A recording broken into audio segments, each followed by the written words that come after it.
ओम शांति। आज 8 तारीख है, रविवार का दिन है। तो आज सारा दिन मैं मास्टर प्यार का सागर हूँ, स्नेह का सागर हूँ, इस स्वमान का अभ्यास करेंगे। साथ साथ आज बाबा ने ईश्वरीय स्नेह जीवन परिवर्तन का फाउंडेशन, इसके ऊपर मुरली चलाई है। तो बाबा कहते हैं स्नेह पहले सहयोगी बनाता है, फिर सहयोगी बनाता है। तो बाबा कहते ईश्वरीय स्नेह ये निस्वार्थ स्नेह है। तो जैसे बाबा ने मिसाल दिया है, सूर्य अपने किरणों द्वारा स्वतः ही सिद्ध होता है, ऐसे ईश्वरीय प्यार, यह अलौकिक प्यार, निस्वार्थ स्नेह स्वतः ही बाप कहते बाप को सिद्ध करता है। जिस स्नेह के द्वारा जीवन का परिवर्तन होता है और मनुष्यात्मा से हम देवात्मा बन जाते हैं। तो आज के मुरली का सार है ईश्वरीय स्नेह जीवन परिवर्तन का फाउंडेशन है। आज स्नेह के सागर अपने स्नेही बच्चों से मिलने के लिए आए हैं। तो बाप और बच्चों का स्नेह विश्व को स्नेह सूत्र में बांध रहा है।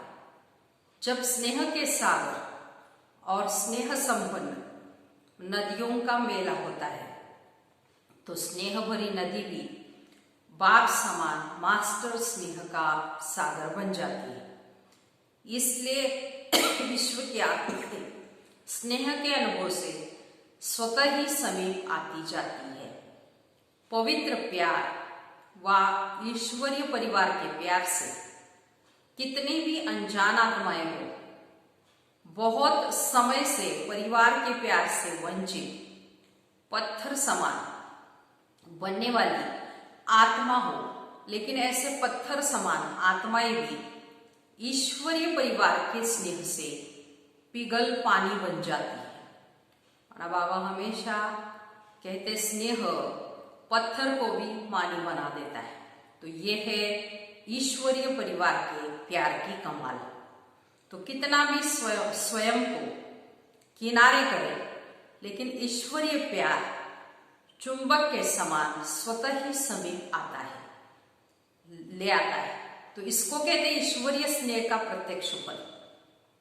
तो कितना भी कोई स्वयं को अलग रास्ते वाले माने, लेकिन ईश्वरीय स्नेह सहयोगी बनाए, आपस में एक हो, आगे बढ़ने के सूत्र में बांध देता है। ऐसा अनुभव किया है ना। स्नेह पहले सहयोगी बनाता है, सहयोगी बनाते बनाते स्वतः ही समय पर वह सर्व को सहयोगी बना देता है। तो सहयोगी बनने की निशानी है। आज बाबा कहते हैं सहयोगी, कल सहयोगी बन जाएंगे। ईश्वरीय स्नेह परिवर्तन का फाउंडेशन माना नींव है, अथवा जीवन परिवर्तन का बीज रूप है। जिन आत्माओं में ईश्वरीय स्नेह की अनुभूति का बीज पड़ जाता है, तो ये बीज सहयोगी बनने का वृक्ष स्वतः ही पैदा करता रहेगा और समय पर सहज योगी बनने का फल दिखाई देगा। क्योंकि परिवर्तन का बीज फल जरूर दिखाई देता है। सिर्फ कोई फल जल्दी निकलता है, कोई फल समय पर निकलता है। तो चार ओर देखो, तो आप सभी मास्टर स्नेह सागर विश्व सेवाधारी बच्चे क्या कार्य कर रहे हो। विश्व में ईश्वरीय परिवार के स्नेह का बीज बो रहे हो। जहां भी जाते हो, चाहे कोई नास्तिक हो या आस्तिक, बाप को न भी जानते हो न भी मानते हो, लेकिन इतना अवश्य अनुभव करते हैं कि ऐसा ईश्वरीय परिवार का प्यार जो आप शिववंशी ब्रह्मा कुमार कुमारियों से मिलता है, ये कभी भी नहीं मिलता और ये भी मानते हैं कि यह स्नेह व प्यार साधारण नहीं है, यह अलौकिक प्यार है, ये ईश्वरीय स्नेह है। तो इनडायरेक्ट नास्तिक से आस्तिक हो गया है। ईश्वरीय प्यार है तो वो कहाँ से आया? जैसे किरणें सूर्य को स्वतः ही सिद्ध करती बाबूलाल, तो ईश्वरीय प्यार, अलौकिक स्नेह, निस्वार्थ स्नेह स्वतः ही दाता बाप को सिद्ध करता है। इनडायरेक्ट ईश्वरीय स्नेह के प्यार द्वारा स्नेह के सागर बाप से संबंध जुड़ जाता है, लेकिन जानते नहीं क्योंकि बीज पहले गुप्त रहता है और वृक्ष स्वतः ही स्पष्ट दिखाई देता है। तो ईश्वरीय स्नेह का बीज सर्व को सहयोगी सो सहयोगी प्रत्यक्ष रूप के समय प्रमाण प्रत्यक्ष कर रहा है और करता रहेगा। तो सभी ने ईश्वरीय स्नेह के बीज डालने की सेवा की, सहयोगी बनाने की शुभ भावना और शुभकामना के विशेष 2 पत्ते भी प्रत्यक्ष देखे। अभी यह तनाव वृद्धि को प्राप्त करते प्रत्यक्ष फल दिखाई देगा। तो बाप दादा सर्व बच्चों की वैरायटी प्रकार की सेवा को देख हर्षित होते, चाहे भाषण करने वाले बच्चे, चाहे स्थूल सेवा करने वाले बच्चे, सर्व के सहयोग की सेवा से सफलता का फल प्राप्त होता है। चाहे पर्दा पहरा देने वाले, चाहे बर्तन संभालने वाले, लेकिन जैसे 5 अंगुलियों के सहयोग से कितना भी श्रेष्ठ कार्य, बड़ा कार्य सहज हो जाता है, तो ऐसे अनेक ब्राह्मण बच्चों के सहयोग से जितना सोचा था कि ऐसा होगा, उस सोचने से भी 1000 गुना ज्यादा सहज कार्य हो गया है।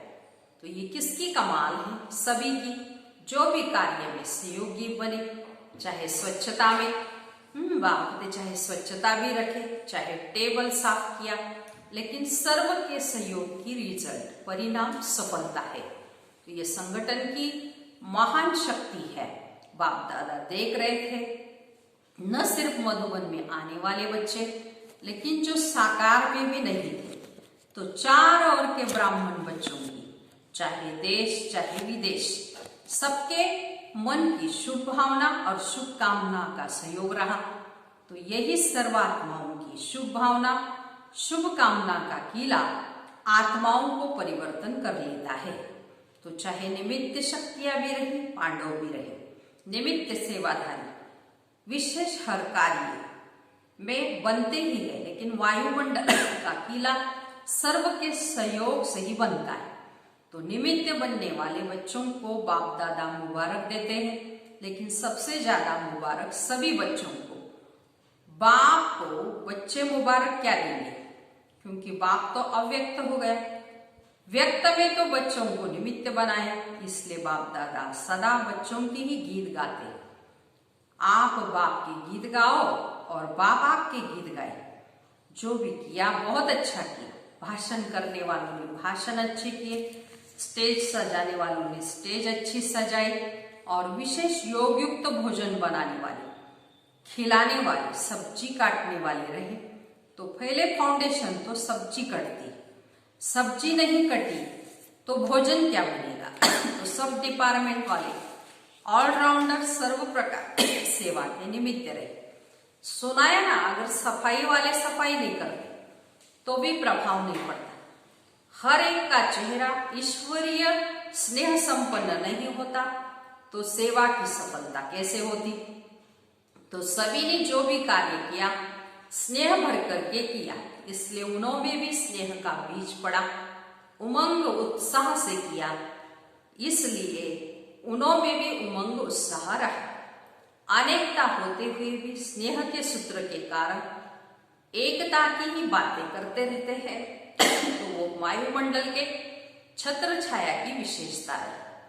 वायुमंडल छत्र छाया बन जाता है, तो छत्र छाया के अंदर होने के कारण कैसे भी संस्कार वाले स्नेह के प्रभाव में समाये हुए थे। तो समझा सभी की बड़े से बड़ी ड्यूटी जिम्मेवारी थी, सभी ने सेवा की, कितना भी हो और कुछ बाहर कितना भी हो और कुछ बोलने चाहे तो भी बोल नहीं सकते, क्योंकि वायुमंडल के कारण मन में कुछ सोचते भी लेकिन मुख से निकल नहीं सकता, क्योंकि प्रत्यक्ष आप सबकी जीवन के परिवर्तन को देख उन्होंने भी परिवर्तन की प्रेरणा बाकी स्वतः आती रही। प्रत्यक्ष प्रमाण देखा है तो शास्त्र प्रमाण से भी सबसे बड़ा प्रत्यक्ष प्रमाण है। तो प्रत्यक्ष प्रमाण के आगे और सब प्रमाण समा जाते हैं। तो रही सेवा की रिजल्ट, अभी भी उसी स्नेह के सहयोग की विशेषता से और समीप लाते रहेंगे और भी सहयोग में आगे बढ़ते जाए। फिर भी प्रत्यक्षता का आवाज बुलंद तभी होगा जब सब सत्ताओं का सहयोग होगा। तो विशेष सर्व सत्ताएं जब मिलकर एक आवाज बुलंद करे तभी भी प्रत्यक्षता का पर्दा विश्व के आगे खुलेगा। तो वर्तमान समय जो सेवा का प्लान बनाया वो इसलिए ही बनाया है तो सभी वर्ग वाले अर्थात सत्ता वाले संपर्क में सहयोग में आए, स्नेह में आए तो फिर संबंध में आकर सहयोगी बन जाएगी। अगर कोई भी सत्ता सहयोग में नहीं आती तो सर्व के सहयोग का जो कार्य रखा वो सफल कैसे होगा। तो अभी फाउंडेशन पड़ा विशेष सत्ता का। धर्म सत्ता सबसे बड़ी की बड़ी सत्ता है। उस विशेष सत्ता द्वारा फाउंडेशन आरंभ हुआ। स्नेह का प्रभाव भी देखा ना। वैसे लोग क्या कहते थे कि इतने सब इकट्ठे कैसे बुला रहे, तो ये लोग भी सोचते रहे ना, लेकिन ईश्वरीय स्नेह का सूत्र एक था, इसलिए अनेकता के विचार होते हुए भी सहयोगी बनने का विचार एक ही रहा। ऐसे भी सर्व सत्ताओं को सहयोगी बन भी रहे हैं, लेकिन और भी समीप सहयोगी बनाते चलो, क्योंकि अभी गोल्डन जुबली समाप्त हुई तो अभी से और प्रत्यक्षता के समीप आ रहे। तो डायमंड जुबली अर्थात प्रत्यक्षता का नारा बुलंद करना है। तो इस वर्ष बाबा कहते प्रत्यक्षता का पर्दा अभी खुलना आरंभ हुआ है। तो एक तरफ विदेश द्वारा भारत में प्रत्यक्षता हुई, दूसरी तरफ निमित्त महामंडलेश्वरों द्वारा कार्य की श्रेष्ठता की सफलता हुई। तो विदेश में यूएनए वाले निमित्त बने, वे भी विशेष नामी ग्रामी, और भारत में भी नामी ग्रामी धर्म सत्ता। तो धर्म सत्ताओं द्वारा धर्म आत्माओं की प्रत्यक्षता हो, यह प्रत्यक्षता का पर्दा खुलना आरंभ होना। तो अर्जुन खुलना आरंभ हुआ है, अभी खुलने वाला है, पूरा नहीं खुला है, आरंभ हुआ है। तो विदेश के बच्चे जो कार्य के निमित्त बने, ये भी विशेष कार्य रहा। तो प्रत्यक्षता के विशेष कार्य में इस कार्य के कारण निमित्त बन गए। तो बाप दादा विदेश के बच्चों को इस अंतिम प्रत्यक्षता के हीरो पार्ट के निमित्त बनने के सेवा की भी विशेष मुबारक दे रहे हैं। भारत में हलचल तो मच ली ना, सबके कानों तक आवाज गया कि ये विदेश का बुलंद आवाज भारत के कुंभकर्णों को जगाने के निमित्त तो बन गया, लेकिन अभी सिर्फ आवाज गया, अभी और जगाना और उठाना है। सिर्फ कानों तक आवाज पहुंचा, सोए हुए अगर कान में आवाज जाता है, थोड़ा हिलता है, हलचल तो करता है ना। तो हलचल पैदा हुई, तो हलचल में थोड़े जागे, समझते कि ये भी कुछ है। अभी जागेंगे तब जब और जोर से आवाज करेंगे। तो अभी पहले भी थोड़ा जोर से हुआ। ऐसे ही कमाल तो हो तब जब सत्ता वाले इकट्ठे स्टेज पर स्नेह मिलन करें। तो जब सब सत्ता की आत्माओं द्वारा ईश्वरीय कार्य की प्रत्यक्षता आरंभ हो, तब प्रत्यक्षता का पर्दा खुलेगा। इसलिए अभी जो भी प्रोग्राम बना रहे हो उसमें यह लक्ष्य रखना कि सब सत्ताओं का स्नेह मिलन हो, सब वर्गों का स्नेह मिलन हो सकता है। जैसे साधारण साधुओं को बुलाते तो कोई बड़ी बात नहीं, लेकिन ये महामंडलेश्वरों को बुलाया ना, तो ऐसे शंकराचार्य की भी इस संगठन में और ही शोभा होती है। लेकिन अब उसका भी भाग्य खुल जाएगा। तो अंदर से तो भी फिर भी सहयोगी बने। तो बच्चों ने मेहनत भी अच्छी की, लेकिन फिर भी लोक लाज तो रखनी पड़ती है। वो भी दिन आएगा, बाबा कहते, जब सभी सत्ताएं वाले मिलकर कहेंगे कि श्रेष्ठ सत्ता ईश्वरीय सत्ता है, आध्यात्मिक सत्ता है, तो एक परमात्मा सत्ता ही है। इसलिए लंबे समय का प्लान बनाया है। तो इतना समय इसलिए मिला है कि सभी को स्नेह के सूत्र में बांध समीप लाओ। यह स्नेह चुंबक बनेगा तो सब एक साथ संगठन रूप में बाप की स्टेज पर पहुंच जाए। ऐसा प्लान बनाया ना। तो बाबा ने ऐसा प्लान बनाया कि सबको एक स्नेह के सूत्र में बांधना है। तो सेवाधारियों को सेवा का प्रत्यक्ष मिल गया। नहीं तो अभी नंबर नए बच्चों का है ना। तो आप लोग मिलन मनाते मनाते अब वानप्रस्थ अवस्था तक पहुंचे। तो अभी अपने छोटे भाई बहनों को टर्न दे रहे, तो स्वयं वानप्रस्थी बने, तब तो औरों को चांस दिया। इच्छा तो सबकी बढ़ती ही जाए। सब कहेंगे अभी भी मिलने का चांस मिलना ही चाहिए। जितना मिलेंगे उतना और अच्छा। इच्छा क्या हो जाएगी, बढ़ती जाएगी। फिर क्या करेंगे, औरों को चांस देना भी स्वयं तृप्ति का अनुभव करना है। क्योंकि पुराने तो अनुभव ही है, तो प्राप्ति स्वरूप है। तो प्राप्ति स्वरूप आत्माएं सर्व पर शुभ भावना रखने वाले, औरों को आगे रखने वाले हो, ये समझते हो। हम तो मिल लेंगे, इसमें भी निस्वार्थ बनना है। समझदार हो, आदि मध्य अंत को समझने वाले, समय को भी समझते हो, प्रकृति के प्रभाव को भी समझते हो, पाठ को भी समझते हो। तो बाप दादा सदा ही बच्चों से मिलना चाहते। अगर बच्चे मिलना चाहते तो पहले बाप चाहता, तब ही तो बच्चे चाहते। लेकिन बाप को भी समय को, प्रकृति को देखना पड़ता है। जब इस दुनिया में आते तो दुनिया की सब बातों को देखना पड़ता। जब इनसे दूर व्यक्त वतन में है तो वहां तो पानी की, समय की, रहने आदि की प्रॉब्लम, समस्या ही नहीं है। तो गुजरात वाले समीप रहते हैं, तो इसका भी फल मिलता है। तो ये भी गुजरात वालों की विशेषता है। सदैव एवं रेडी रहते, हाँ जी का पाठ पक्का, और जहां भी रहने का स्थान मिले तो रह जाते। तो हर परिस्थिति में खुश रहने की विशेषता।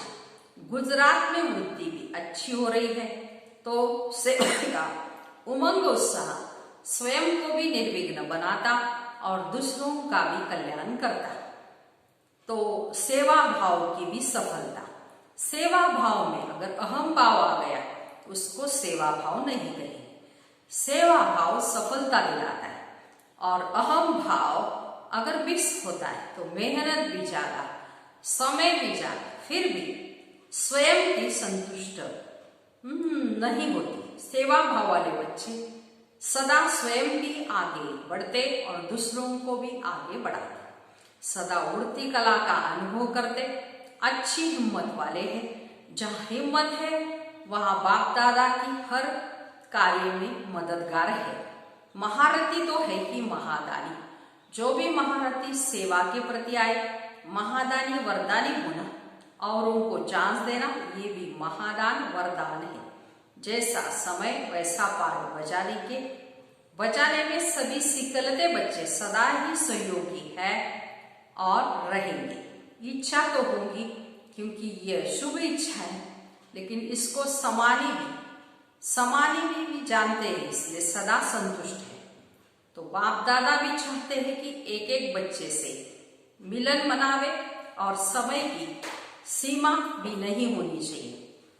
लेकिन आप लोगों की दुनिया में ये सभी सीमाएं देखनी पड़ती है। नहीं तो एक एक विशेष रतन की महिमा अगर गाए तो कितनी बड़ी है। कम से कम एक एक बच्चे की विशेषता, एक एक गीत तो बना सकते हैं। लेकिन इसलिए कहते वतन में आओ जहां कोई सीमा नहीं। तो बाबा सुना रहे हैं कि वतन के अंदर कोई सीमाएं नहीं, इस दुनिया की सब सीमाओं को, समय को, सबको देखना पड़ता है।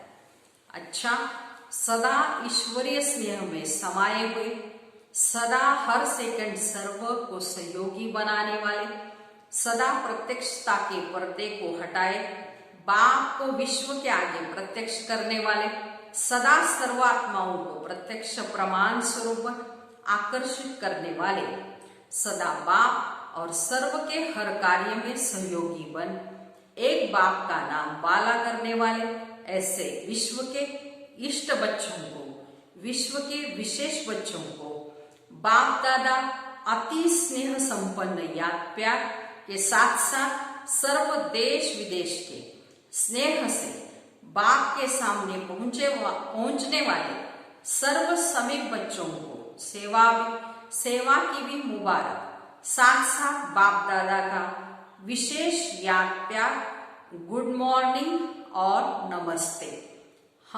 हम रूहानी बच्चों की रूहानी माता पिता बाप दादा को याद प्यार, गुड मॉर्निंग और नमस्ते। तो आज की मुरली का वरदान है, नॉलेज खुद की विशेषता द्वारा संस्कारों के टक्कर से बचने वाले कमल पुष्प समान न्यारे व साक्षी भव। विस्तार है, संस्कार तो अंत तक किसी के दासी के रहेंगे, किसी के राजा के। संस्कार बदल जाए ये इंतजार नहीं करो, लेकिन मेरे ऊपर किसी का प्रभाव न हो, क्योंकि एक तो हर एक के संस्कार भिन्न है, दूसरा माया का भी रूप बनकर आते हैं। इसलिए कोई भी बात का फैसला मर्यादा की लकीर के अंदर रहकर करो, क्योंकि भिन्न भिन्न संस्कार होते हुए भी टक्कर न हो, इसके लिए नॉलेजफुल बन कमल पुष्प समान न्यारे व साक्षी रहो। ऐसा न्यारा बनेंगे तो प्यारा भी बनेंगे, और बाबा कहते सबके संस्कारों को देखते साक्षी दृष्टा रहना है। स्लोगन है, हट व मेहनत करने के बजाय रमणीकता से पुरुषार्थ करो। अच्छा, ओम शांति।